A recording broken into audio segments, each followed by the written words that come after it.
Friends, Qatar, UAE మరియు Turkey ఈ మూడు దేశాల మధ్య ఒక ఆసక్తికరమైన పోలిక ఉంది.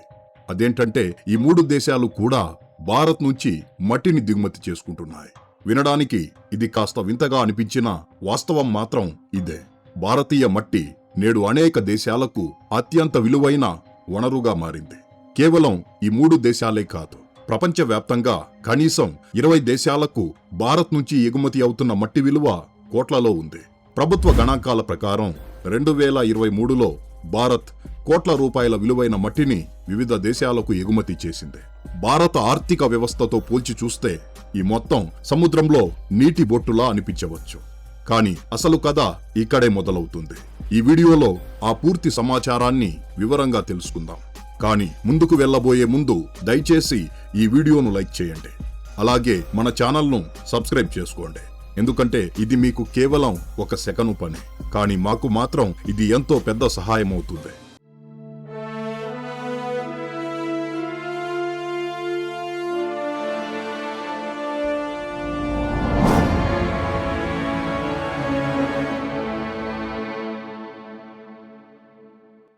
నిజానికి మనం మాట్లాడుకుంటున్న ఈ కొన్ని కోట్ల రూపాయల మట్టి ప్రపంచవ్యాప్తంగా వేల కోట్ల రూపాయల పరిశ్రమలను నడిపిస్తోంది.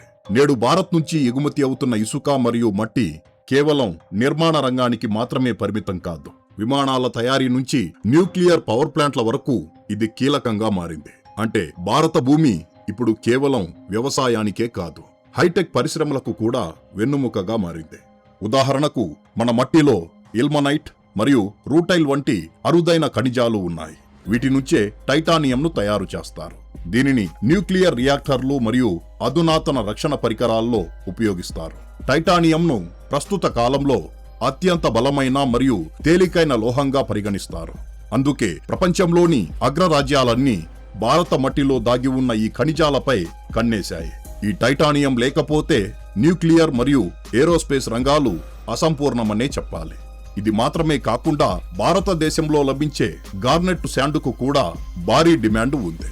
దీనిని వాటర్ జెట్ కటింగ్ మిషన్లలో ఉపయోగిస్తారు. విమానాలకు సంబంధించిన విడిభాగాలు మరియు అత్యంత ఖచ్చితమైన కాంపోనెంట్లను కట్ చేయడానికి ఈ మిషన్లే ఆధారం. అంటే భారత మట్టి నేరుగా గ్లోబల్ ఏవియేషన్ ఇండస్ట్రీతో ముడిపడి ఉందన్నమాట. అందుకే ఈరోజు భారత మట్టిని కేవలం మట్టి అని పిలవడం చాలా చిన్న మాట అవుతుంది. కానీ ఇక్కడ అసలు ప్రశ్న ఏంటంటే, హఠాత్తుగా ఈ మట్టి ఎగుమతులపై ఇంత చర్చ ఎందుకు జరుగుతోంది? భారత మట్టికి ఇంత ప్రాముఖ్యత ఎలా వచ్చింది? దీనికి ఉన్న ఏకైక లింకు భారత ఇంధన భద్రత. అమెరికా ఆంక్షలు మరియు బెదిరింపుల నడుమ ప్రమాదంలో పడ్డ ఇంధన భద్రతను కాపాడుకోవడానికి భవిష్యత్తులో ఈ మట్టి ఒక వ్యూహాత్మక ఆయుధంగా మారుతుంది. ఎందుకంటే ఈ చర్చ మొత్తానికి ప్రధాన కారణం థోరియం మరియు దాని చుట్టూ ఉన్న భారతీయ వ్యూహం. ప్రపంచం మొత్తం మీద ఉన్న థోరియం నిల్వల్లో దాదాపు 25 నుండి 35% వాటా భారత భూభాగంలోనే ఉంది. ఇది చిన్న విషయం కాదు. రాబోయే 700 నుండి 800 సంవత్సరాల పాటు భారతదేశ శక్తి అవసరాలను ఇది ఒక్కటే తీర్చగలదు. అందుకే భారత మట్టి అనేది కేవలం వ్యాపారం కాదు, ఇదొక జాతీయ భద్రతా అంశం. ప్రపంచంలో చాలా తక్కువ దేశాల వద్ద ఇంత భారీ థోరియం నిల్వలు ఉన్నాయి.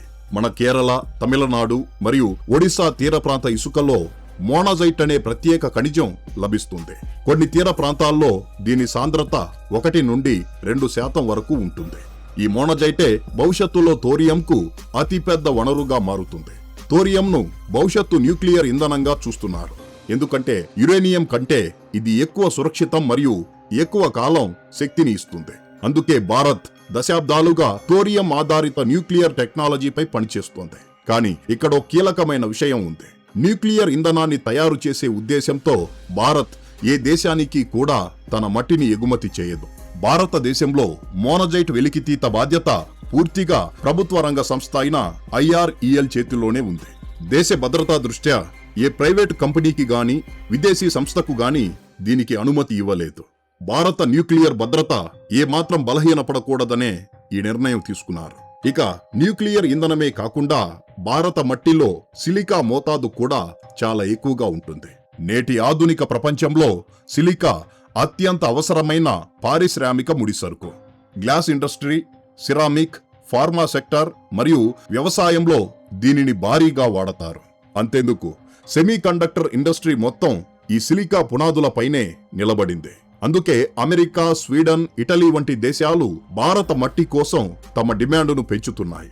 సెమీ కండక్టర్ల విషయానికి వస్తే ఒక సిలికాన్ చిప్ విలువ వందల నుంచి లక్షల రూపాయల వరకు ఉండొచ్చు. కానీ ఆ చిప్ తయారీకి మూలమైన సిలికా మాత్రం మన భారతీయ మట్టిలోనే దాగి ఉంది. ఈరోజు ప్రపంచంలో చిప్పుల కొరతకు ప్రధాన కారణం సప్లై చైన్ పై నియంత్రణ లేకపోవడమే. ఆ కంట్రోల్ కొన్ని ఎంపిక చేసిన దేశాల చేతుల్లోనే ఉండిపోయింది. భారత్ ఇప్పుడిప్పుడే ఈ క్రీడను అర్థం చేసుకుంటోంది. అలాగే రేర్ ఎర్త్ మినరల్స్ విషయంలో కూడా భారత వాటా ప్రపంచంలో 6 నుండి 7% ఉందని అంచనా. ప్రపంచం మొత్తం ఈ ఖనిజాల కోసం చైనాపై ఆధారపడుతోంది. కానీ అందులో ఒక పెద్ద వాటా మన మట్టిలోనే ఉంది. అయినప్పటికీ భారత ఆటోమొబైల్ మరియు మిషన్ టూల్ ఇండస్ట్రీ నేటికి రేర్ ఎర్త్ మ్యాగ్నెట్స్ కోసం దిగుమతులపైనే ఆధారపడి ఉంది. ఈ ఆధారపడటమే మనకు అతిపెద్ద వ్యూహాత్మక బలహీనత. అందుకే ఇటీవలే ప్రభుత్వం రేర్ ఎర్త్ మ్యాగ్నెట్స్ ఉత్పత్తి కోసం ప్రోత్సాహక పథకాలను ఆమోదించింది. ముడి వనరులు బయటకు పోకుండా అడ్డుకొని భారతదేశంలోనే వాల్యూ ఎడిషన్ చేయడం దీని ప్రధాన ఉద్దేశ్యం. దీనికి తోడు సెమీ కండక్టర్ ఫ్యాబ్రికేషన్ ప్రాజెక్టులకు కూడా గ్రీన్ సిగ్నల్ లభించింది. అంతా అనుకున్నట్లు జరిగితే రాబోయే కాలంలో భారతదేశంలోనే సిలికాన్ చిప్స్ ఉత్పత్తి మొదలవుతుంది. భారత మట్టి అసలు సత్తా ప్రపంచానికి తెలిసేది అప్పుడే. ఇప్పుడు ఈ కథ మొత్తాన్ని గ్లోబల్ పవర్ గేమ్ కోణంలో చూద్దాం. అమెరికా ఆసియాలో ఒకే ఒక్క దేశానికి భయపడుతుంది. ఆ దేశం ఈ భయాన్ని ఎందుకు కలిగిస్తోందంటే అది ఎప్పుడైనా అమెరికా సప్లై చైన్ను నిలిపివేయగలదు. రేర్ ఎర్త్ మినరల్స్ నుంచి సెమీ కండక్టర్ల వరకు ఆ దేశానిదే ఆధిపత్యం. ఆ కంట్రోల్ వల్లే అమెరికా వంటి దేశాలు కూడా నిస్సహాయంగా కనిపిస్తాయి. భారత్ విషయంలో ఇప్పటి వరకు అలా జరగలేదు. మన దగ్గర వనరులు ఉన్నాయి, కానీ సప్లై ఆపే శక్తి లేదు. అందుకే ఈరోజు భారతదేశంపై 500% సుంకాలు విధిస్తామంటూ బెదిరింపులు వస్తున్నాయి. భారత్ తన ముడి వనరులను ఇంకా ఆయుధంగా మార్చుకోలేదని ప్రపంచానికి తెలుసు. కానీ ఇప్పుడు పరిస్థితులు మారుతున్నాయి. ఏరో ఇంజిన్ల నుంచి న్యూక్లియర్ ఫ్యూల్ వరకు అన్ని రంగాల్లోనూ ఇప్పుడు సీరియస్ వర్క్ మొదలైంది. కేవలం ముడి సరుకును ఎగుమతి చేయడం వల్ల ఏ దేశము సూపర్ పవర్ కాలేదని ప్రభుత్వం గుర్తించింది. అసలైన శక్తి విలువ జోడింపు మరియు టెక్నాలజీ నియంత్రణలోనే ఉంటుంది. అందుకే మేక్ ఇన్ ఇండియా అనేది కేవలం నినాదం కాదు, ఇదొక వ్యూహం. చరిత్ర సాక్షిగా తమ మట్టి విలువను తెలుసుకున్న దేశాలే ముందుకు వెళ్ళాయి. మట్టి మీద కూర్చొని ఉండిపోయిన దేశాలు ఇతరులపై ఆధారపడిపోయాయి. భారత్ మరియు ఆఫ్రికా దేశాలు ఖనిజ సంపదలో ధనవంతులైనప్పటికీ ఒత్తిడిలోనే ఉన్నాయి. కానీ ఇప్పుడు భారత్ ఆ దశ నుంచి బయటపడుతోంది. ఆలస్యంగానైనా సరే మనం సరైన దిశలోనే వెళ్తున్నాం. భారత్ తన మట్టి అసలు విలువను గుర్తించాల్సిన సమయం ఇదే. ఎందుకంటే ఇది కేవలం ఇసుక కాదు, భవిష్యత్తు మనదే అని చెప్పే శక్తి. రాబోయే రోజుల్లో ఈ రంగాల్లో భారత్ గనక స్వయం సమృద్ధి సాధిస్తే అప్పుడు ప్రపంచాన్ని తన షరతులతో నడిపించే స్థితిలో భారత్ ఉంటుంది. బహుశా అప్పుడు భారత్ వంక కన్నెత్తి చూసే ముందు ఎవరైనా 100 సార్లు ఆలోచిస్తారు. ఫ్రెండ్స్, భారత మట్టిలో దాగి ఉన్న ఈ విశేషాల గురించి మీరేమంటారు? మీ అభిప్రాయాన్ని దయచేసి కామెంట్ బాక్సులో తెలియజేయండి. ఈ వీడియోకింతే ఫ్రెండ్స్. ఈ వీడియో మీకు నచ్చినట్లయితే లైక్ చేయండి. అలాగే ఇలాంటి మరిన్ని ఇన్ఫర్మేటివ్ వీడియోస్ కోసం ఇప్పుడే మన ఛానల్ను సబ్స్క్రైబ్ చేసుకోండి. జై హింద్.